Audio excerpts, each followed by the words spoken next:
Next patient.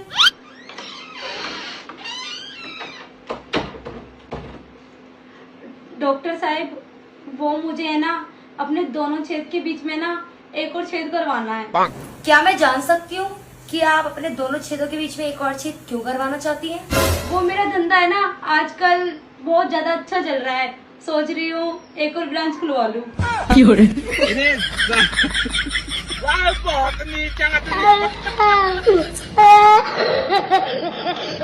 Next patient.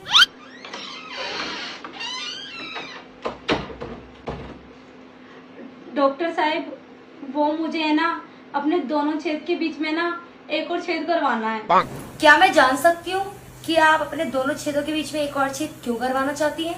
वो मेरा धंधा है ना आजकल बहुत ज्यादा अच्छा चल रहा है, सोच रही हूँ एक और ब्रांच खुलवा लूँ। Ini,